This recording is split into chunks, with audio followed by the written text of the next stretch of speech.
Shalom. Kembali lagi kita dalam program Rema, restorasi melalui anugerah dalam Alkitab. Saudara-saudara yang saya kasihi di dalam Tuhan Yesus Kristus, kita sudah berada pada Imamat pasal yang ke-17. Ada dua hal di sini. Tempat penyembelihan untuk mempersembahkan korban dan larangan memakan darah atau bangkai. Nah, saudara-saudara yang saya kasih dalam Tuhan Yesus Kristus, rupanya bangsa Israel, saudara-saudara, tidak boleh sembarangan memotong hewan. Dikatakan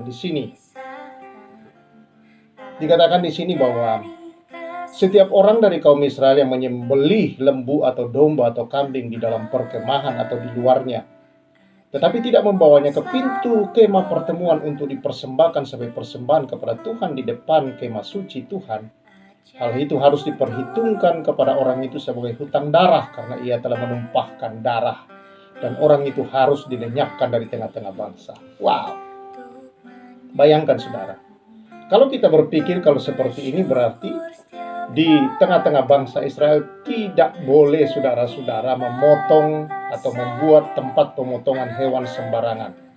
Setiap hewan yang dipotong harus dibawa ke kemah pertemuan.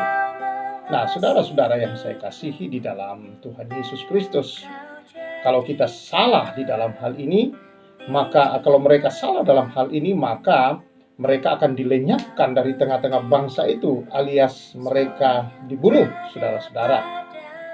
Nah, maka itu sebabnya setiap mereka memotong, maka harus membawanya ke kemah pertemuan. Nah, saudara-saudara yang saya kasih dalam Tuhan Yesus Kristus, bukan berarti bahwa di sini setiap pemotongan hewan yang dilakukan itu semuanya harus dibawa ke sana. Hanya hewan-hewan korban yang dipotong, saudara-saudara, yang akan dipersembahkan kepada Tuhan itu harus dibawa ke kemah pertemuan. Karena sebelumnya, saudara-saudara, rupanya itu sering biasa dilakukan itu di kemah masing-masing. Tetapi sekarang tidak, karena sudah ada hukum bahwa harus dibawa ke kemah pertemuan, dan itu adalah bagian imam untuk mempersembahkan korban itu kepada Tuhan. Imamlah yang harus mengerjakan dan mengolah semua itu, saudara-saudara. Nah, itulah saudara-saudara yang saya kasihi di dalam Tuhan Yesus. Jadi bukan berarti bahwa hewan-hewan yang dikonsumsi sehari-hari juga harus dibawa ke sana. Jadi hanya satu tempat pemotongan, yaitu di kemah pertemuan. Tidak. Nah, saudara, itu yang dimaksudkan di sini dengan hal itu, bahwa semua itu harus dibawa ke sana. Jadi kita harus mengerti maksud setiap perkataan itu dulu, saudara-saudara, supaya kita bisa menanggapinya dengan benar.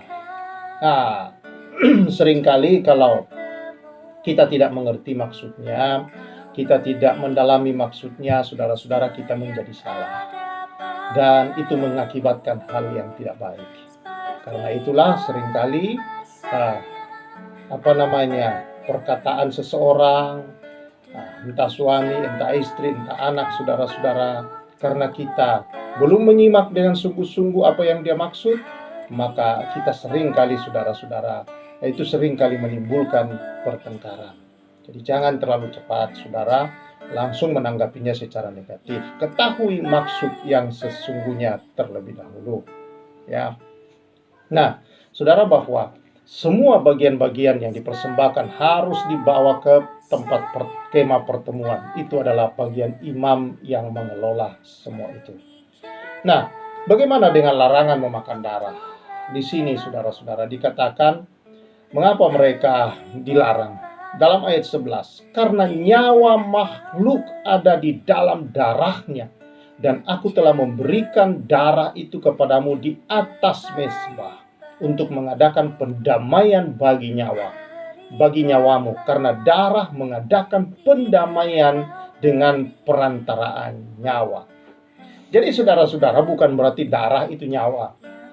Di dalam darah itu ada nyawa. Dan di sini saudara-saudara, Tuhan ingin supaya bangsa Israel menghargai sungguh-sungguh darah itu, tidak memperlakukannya seenak mereka. Karena itu adalah lambang daripada pendamaian yang Allah buat terhadap mereka, saudara-saudara. Ya, itu adalah lambang pendamaian atas dosa-dosa mereka. Jadi itu sebabnya mereka diminta begitu menghargai dan menghormatinya, sehingga Tuhan, supaya mereka tidak salah di dalam memperlakukan darah, maka Tuhan melarang mereka makan darah. Dengan kata lain, saudara-saudara, juga Tuhan mengajar mereka untuk menghormati nyawa itu sendiri, saudara-saudara, nyawa makhluk. Karena itu, saudara-saudara yang saya kasihi di dalam Tuhan, di dalam hukum Taurat orang dilarang memakan darah. Lalu kemudian saudara-saudara, Yesus datang dan berkata dalam Yohanes pasal yang ke-6, barang siapa tidak makan tubuhku dan minum darahku, maka ia tidak memiliki hidup di dalam dia. Wow, ini bertentangan. Dilarang makan darah, Yesus sekarang datang berkata makan darah. Karena yang dimaksudkan dari semua itu adalah darah Kristus yang akan menghapus, mendamaikan kita dengan Bapa di surga. Yang akan mendamaikan kita, saudara-saudara. Dan karena kita sudah didamaikan satu kali untuk selama-lamanya, dan saudara-saudara yang saya kasihi, dia menggenapi seluruh hukum Taurat itu, saudara, di dalam dirinya. Dan ketika kita percaya dan menyatu dengan dia, saudara-saudara, melalui tubuh dan darahnya itu yang selalu kita lakukan melalui perjamuan kudus, saudara-saudara, maka sesungguhnya yang dimaksudkan menggenapi di dalam tubuh Kristus, Kristus yang menggantikan kita. Dan ketika kita percaya dan menyatu dengan Kristus, kita dianggap sudah menggenapi seluruh hukum itu di dalam diri kita, saudara-saudara. Itu sebabnya kita diterima oleh Allah. Kita dianggap benar, kita dianggap kudus di hadapan Allah. Kita mulia, sangat berharga dan sangat dikasihi oleh Tuhan. Jadi saudara-saudara yang saya kasihi di dalam Tuhan Yesus Kristus, Kristus sudah menggenapi, sehingga urusan makanan, saudara-saudara, bukan urusan lagi yang berurusan dengan masalah keselamatan. Urusan makanan lebih banyak dengan kita adalah masalah urusan kesehatan kita. Karena itu, saudara-saudara yang saya kasih di dalam Tuhan Yesus, engkau makan atau tidak makan tidak ada urusannya dengan keselamatanmu. Tetapi kalau engkau makan juga dan kau tahu bahwa itu merusak tubuhmu, bahwa engkau sakit, saudara-saudara, dengan sebuah makanan, lalu engkau memaksanya terus memakan dan engkau takut merasakan dan sakitlah tubuhmu, saudara, lalu engkau mati karena itu, ya itu tidak baik, itu tidak benar, saudara-saudara. Artinya, saudara-saudara, kita tidak menghormati juga baik Tuhan yang Tuhan telah beri. Kita tahu bahwa sesuatu ini merusak kesehatan tubuh kita dan kita masukkan, artinya kita tidak menghargai, tidak menghormati karya Kristus yang telah memberikan hidupnya bagi kita di dalamnya, di dalam kita, saudara-saudara. Karena itu, saudara yang saya kasih di dalam Tuhan Yesus Kristus, ketika kita sudah diselamatkan, kita percaya kepada Kristus, itu bukan hasil perbuatan kita, itu bukan karena kita tidak makan atau makan sesuatu, tetapi saudara-saudara, itu karena anugerah pemberian gratis kepada kita melalui karya Kristus di atas kayu salib, kita diselamatkan. Nah, kita semakin menyatu dengan Tuhan, kita semakin, saudara-saudara, mengalami kehidupan Kristus dalam kehidupan kita ini. Itulah melalui perjamuan kudus, yaitu tubuh dan darah Tuhan itu. Siapa yang tidak makan, kata Yesus, dan tidak minum darahnya, tidak makan tubuhnya, dia tidak memiliki hidupnya Kristus di dalam diri dia.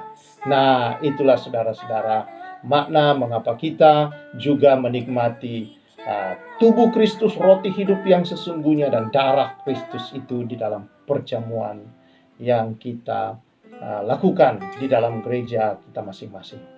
Saudara-saudara yang saya kasih di dalam Tuhan Yesus, kiranya firman Allah ini senantiasa memberikan penerangan kepada kita, saudara-saudara. Jadi hendaklah dalam hidup ini terus membaca Alkitab, Karena kalau kita tidak membacanya terus, Tuhan, saudara, seringkali kita tidak mengerti maksud benar daripada apa yang diinginkan atau dimaksudkan Allah, apa yang menjadi kehendak dan keinginannya. Karena itulah kita perlu terus membaca Alkitab, supaya tidak menjadi salah mengerti tentang Allah itu sendiri, saudara. Sedangkan berkali-kali kita sudah membacanya, seringkali kita masih salah mengerti. Tapi saya percaya di bawah terang Roh Kudus, kalau kita punya hati yang tulus dan sungguh-sungguh mengenal Dia, saudara, minta hikmat Roh Kudus, roh hikmat, roh wahyu dari Tuhan, menerangi pikiran hati kita, mencerahkan kita, maka saya percaya seperti Yesus berkata, kalau Bapa di dunia ini saja yang jahat, anaknya minta roti tidak dikasihnya batu. Kalau anaknya minta ikan tidak diberinya kalajengking, apalagi Bapa kita di surga. Kalau kita minta Roh Kudus, roh hikmat, roh wahyu, mencerahkan kita untuk mengenal Dia, pasti itulah yang Dia berikan. Tidak mungkin Dia berikan kita roh yang lain. Saudara-saudara yang saya kasih dalam Tuhan, karena itu terus membaca Alkitab, renungkan, kerjakan dalam hidupmu sehari-hari, saudara. Karena inilah sumber hidup, sumber kebahagiaan yang sesungguhnya, sumber perlindungan, sumber pertahanan kita menghadapi segala persoalan apapun adalah firman Allah yang hidup.